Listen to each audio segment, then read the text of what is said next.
Hi friends, எல்லாருக்கும் வணக்கம்.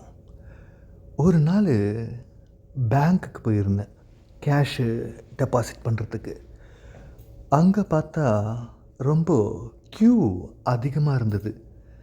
என்னடா இவ்வளோ பெரிய க்யூவாக இருக்கே, இந்த லைனில் நின்று எப்போ கேஷ் டெபாசிட் பண்ணலான்னு சொல்லிட்டு யோசிச்சுட்டு இருந்தேன். அந்த கேஷியரு பார்க்க ரொம்ப நல்லா இருந்தாங்க.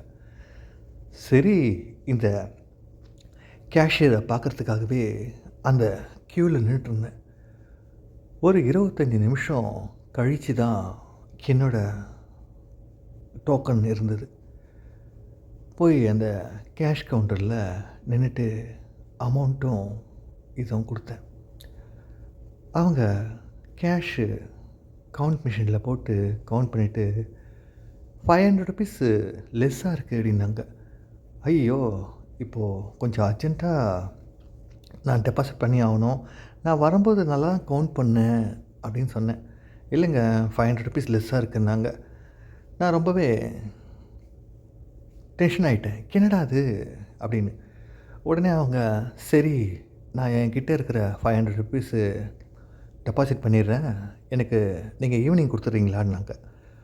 சரின்னு சொல்லிவிட்டு நானும் அந்த செலானை வாங்கிட்டு வந்துட்டேன். அதுக்கப்புறம் ஆஃபீஸ் ஒர்க்கெலாம் முடிச்சுட்டு டைம் பார்த்தேன். 4 மணி ஆகிடுச்சா, சரி ₹500 அவங்க கொடுத்தாங்களே அப்படின்னு சொல்லிவிட்டு அங்கே போனால் பேங்க்கில் அவங்க இல்லை.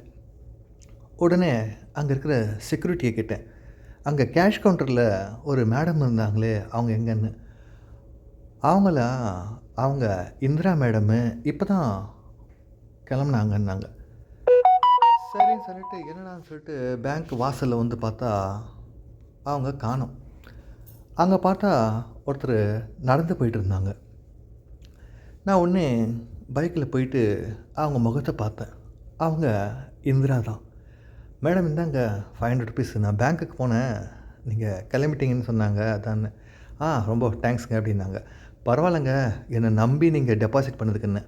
இல்லை, உங்கள் அக்கௌண்ட் நம்பர் தான் இருக்குது, அப்படி நீங்கள் வரலன்னா நான் ஃபோன் பண்ணியிருப்பேன் அப்படின்னாங்க.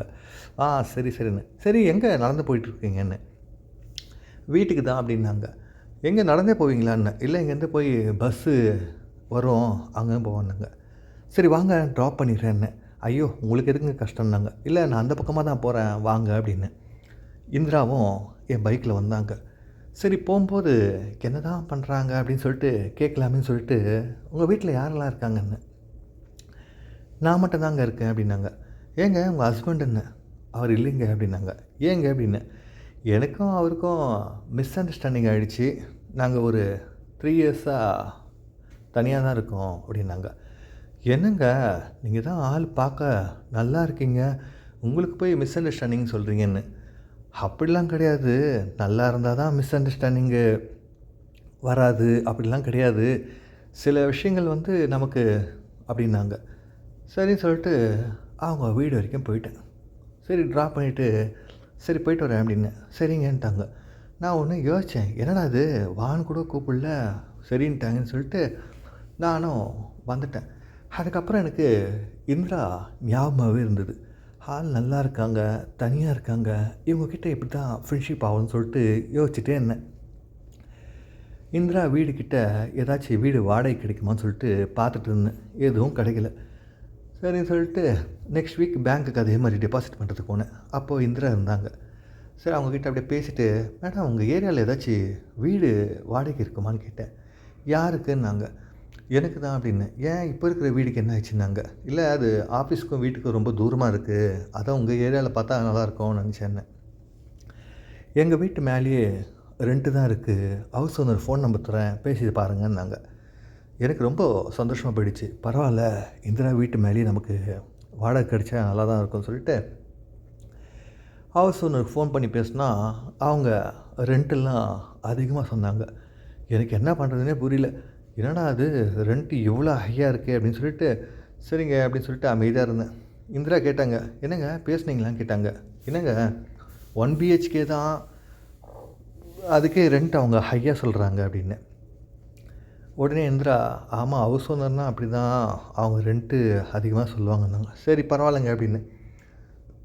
அதுக்கப்புறம் நான் வந்துட்டேன். யோசிச்சுட்டே இருந்தேன், என்னடா அது ஃப்ரெண்ட்ஷிப்பே ஆக முடியாதா அப்படின்னு சொல்லிட்டு. மறுபடியும் பேங்க்குக்கு போகும்போது இந்திரா பேச ஆரம்பித்தாங்க. எங்கள் ஸ்ட்ரீட்லேருந்து 2 ஸ்ட்ரீட் தள்ளி ஒரு ரெண்ட் இருக்குது, அங்கே ரீசனபிளாக இருக்குன்னாங்க. நான் வந்து சொன்னேன், எனக்கு உங்கள் ஸ்ட்ரீட் தான் தெரியும், அது பக்கத்தில் தெரியாதுன்னு. சரி, பேங்க் ஹவர்ஸ் முடிஞ்சிட்டப்புறம் வாங்க, நம்ம 2 பேரும் போகலான்னாங்க. நானும் இந்திராவும் போய் அந்த வீடை பார்த்தோம். 2 பிஹெச்கே தான், ரெண்ட்டு நல்லா இருந்தது. அப்போ ஒரு இந்திரா உடனே சொன்னான், நான் இருக்கிற வீட்டுக்கும் வாடகை ஜாஸ்தி தான், இது பரவாயில்லையே அப்படின்னோம். நான் உடனே என்ன சொன்னேன், அப்போ வாங்க நம்ம 2 பேரும் இந்த வீடு எடுத்துக்கலாம் அப்படின்னு. இந்திரா உடனே என்னை பார்த்தாங்க, என்னங்க சொல்கிறீங்க அப்படின்னாங்க. இல்லை, நீங்களும் தனியாக தானே இருக்கீங்க, அதுக்கு எதுக்கு ரெண்ட்டு அங்கே கொடுத்துக்கிட்டு நம்ம 2 பேரும் இங்கே இருக்கலாமேன்னு. இந்திராவும் யோசிச்சா, ஆமாம் இதுவும் நல்ல இது தானே அப்படின்னு சொல்லிட்டு அந்த ஹவுஸ் ஓனர்கிட்ட பேசணும். ஹவுஸ் ஓனர் ஒன்று கேட்டாங்க, உங்கள் 2 பேருக்கும் என்ன அப்படின்னாங்க. நான் ஒன்றே சொன்னேன், இந்திரா வந்து எங்கள் அக்கா, நான் வந்து அவங்க தம்பின்னு. ஏன்னா இந்திராவுக்கு வயசு 37 இருக்கும். சரின்னு சொல்லிட்டு அவங்க அப்பா அம்மாலாம் எங்கேன்னு கேட்டாங்க. நாங்கள் வேறு ஒரு ஊரில் இருக்காங்கன்னு சொல்லிட்டோம். சரி, அப்போது ரெண்ட்டுக்கு வர போகிறீங்கன்னாங்க. நாளைக்கே வரோன்னு சொல்லிட்டு நான் போயிட்டு இந்திரா வீட்டிலேருந்து திங்ஸ்லாம் எடுத்துன்னு வந்து ஷிஃப்ட் பண்ணிகிட்டு இருந்தோம். எனக்கு ரொம்ப சந்தோஷம், ஏன்னா இந்திரா கூட இருக்க போகிறேன்னு சொல்லிட்டு. அதுக்கப்புறம் இந்திரா என்னை கேட்டா, என்ன திடீர்னு அக்கான்னு சொல்லிட்டீங்க அப்படின்னா. இல்லைங்க, என்னை விட நீங்கள் ஒரு 4-5 வருஷம் அதிகமாக இருக்கீங்களே, அதான் ஃப்ரெண்டுன்னு சொன்னால் வீட்டுக்கு ஒத்துருக்க மாட்டாங்க, அப்புறம் ஒய்ஃப்னு சொல்ல முடியாதுல்ல, அதான்னு. சரி சரின்னாங்க. இப்படி நாங்கள் ஒரே வீட்டிலேருந்து நாங்கள் ஒர்க்குக்கு போக ஆரம்பித்தோம். சாப்பாடு வந்து அவங்க செஞ்சுப்பாங்க, நான் வந்து ஹோட்டலில் சாப்பிட்டு வருவேன். ஒரு நாள் இந்திரா கேட்டாங்க, நீ எதுக்கு ஹோட்டலில் வாங்கிறீங்க, பேசாமல் நானும் உங்களுக்கு சேர்த்து சமைச்சிட்றேன்னாங்க.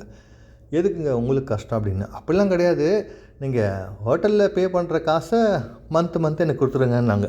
ஓ அப்படியா, சரின்னு சொல்லிவிட்டு நானும் அப்படியே சாப்பிட்டுட்டு இருந்தேன். ஒரு நாள் அவங்க வீடெல்லாம் க்ளீன் பண்ணிகிட்டு இருந்தாங்க. அப்போ தான் பார்த்தேன், நல்லா கிர்னி பழம் மாதிரி இருந்தது. அப்படியே பார்த்ததும் எனக்கு சாப்பிட்ணும் போல் இருந்துச்சு, ஏன்னா கிர்னி பழம் அவ்வளோ நல்லா இருந்தது. உடனே இவங்க பார்த்தாங்க, என்ன ஆச்சுன்னாங்க. ஒன்றும் இல்லை அப்படின்னு சொல்லிட்டு அப்படியே பார்த்துக்கிட்டே இருந்தேன். அதுக்கப்புறம் நைட்டு டின்னர் சாப்பிட்டுட்டு இருந்தோம். டின்னர் சாப்பிடும்போதும் எனக்கு கிர்னி பழத்தை பார்த்தாலே சாப்பிடணும் போல் இருக்குது அப்படின்னு சொல்லிட்டு யோசிச்சுட்டே இருந்து நான் சொன்னேன், கிர்னி பழம் ரொம்ப நல்லா இருக்குது, எனக்கு ரொம்பவே பிடிக்கும் அப்படின்னு. உடனே அதுக்கு இந்திரா, அவர்லாம் இந்த மாதிரிலாம் சொன்னதும் கிடையாது, சாப்பிட்றதா கேட்குறதும் கிடையாது, அதனால தான் எங்களுக்குள்ள அண்டர்ஸ்டாண்டிங்கே இல்லாமல் இருந்ததுன்னாங்க.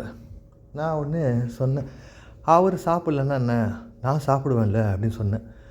அப்போ ஒன்று இந்திரா கேட்டா, அப்போது நீங்கள் என் கூடயே இருப்பீங்களா கடைசி வரைக்கும் அப்படின்னா. கண்டிப்பாக இருப்பேன்னு. சரி, ஏன்னா எனக்கும் ஒரு துணை வேணும், நானும் எவ்வளோ நாள் தான் தனியாக இருக்குதுன்னு சொல்லிட்டு நாங்கள் இருக்க ஆரம்பிக்கும்போது கிர்னி பழத்தை நான் நல்லா சுவைச்சு சாப்பிட்டுட்டு இருந்தேன். அப்போ என்னை கேட்டாங்க, ஏன் உனக்கு அவ்வளோ பிடிக்குமா கிர்னி பழம்னான்னாங்க. ஆமான்னு.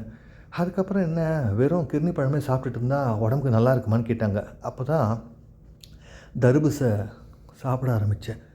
தர்பூசை சாப்பிட ஆரம்பிக்கும்போது நான் சொன்னேன், நல்லா ருசியாக இருக்குது, எனக்கு தர்பூசை ஜூஸ்னால் ரொம்ப பிடிக்கும்னு. கேட்காதீங்க, எது இருந்தாலும் நீங்கள் விருப்பம் போல் இருங்கன்னு சொல்லிட்டு சொன்னதும் நானும் தர்பூசை சுவைக்க ஆரம்பித்தேன். அந்த தர்பூசோட சாறு பார்த்திங்கன்னா அது உடம்புக்கு ரொம்பவே நல்லாயிருக்கும். ஒரு வழியாக நல்லா திருப்தியாக சாப்பிட்டேன். அதுக்கப்புறம் இவங்க கேட்டாங்க, என்ன நீங்கள் மட்டும் பழங்கள்லாம் நல்லா சாப்பிட்டீங்க, ஆனால் எனக்கு கேட்கவே இல்லையே சாப்பிட்றியான்னு கூடன்னு. நான் ஒன்று சொன்னேன், உங்களுக்கு எந்த பழங்க ரொம்ப பிடிக்கும்னு. அதுக்கு ஒன்றே சொன்னாங்க, எனக்கு பனானானா ரொம்ப பிடிக்கும், பனானா இஸ் குட் ஃபார் ஹெல்த்துன்னாங்க. அப்புறம் ஏங்க சாப்பிட வேண்டியது தானே சொன்னதும் அவங்க பனானாவை எடுத்து சாப்பிட ஆரம்பித்தாங்க. இப்படி சாப்பிட ஆரம்பிக்கும்போது நான் அப்போ தான் அவங்க முகத்தை பார்த்தேன்.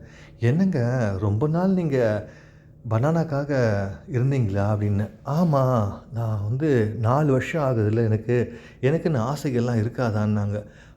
அது கண்டிப்பாக இருக்கும்னு சொல்லிவிட்டு அன்றைக்கி நாங்கள் நல்லாவே இருக்க ஆரம்பித்தோம். பொதுவாகவே இவங்களுக்கெல்லாம் பார்த்தீங்கன்னா திருமணம் ஆகி இவங்க விவாகரத்தோ இல்லை கணவன் இழந்துட்டோ இருந்தால் இவங்களுக்கு மனசு வந்து ரொம்ப கஷ்டப்படும். என்னடா அது எல்லாருமே சந்தோஷமாக இருக்காங்க, நம்ம மட்டும் இப்படி இருக்குமேன்னு சொல்லிட்டு. அந்த மாதிரி சமயத்தில் நம்ம கிர்னி பழம், தர்பூசணி இதெல்லாம் நம்ம சாப்பிட ஆரம்பித்தோம்னா அது அவங்களுக்கும் ரொம்ப பிடிக்க ஆரம்பிக்கும். ஓகே ஃப்ரெண்ட்ஸ், இந்த வீடியோ உங்களுக்கு ரொம்ப பிடிச்சிருக்கும்னு நினைக்கிறேன். மறக்காமல் சப்ஸ்கிரைப் பண்ணுங்கள், லைக் பண்ணுங்கள், ஷேர் பண்ணுங்கள். Keep on supporting friends. Take care. Bye.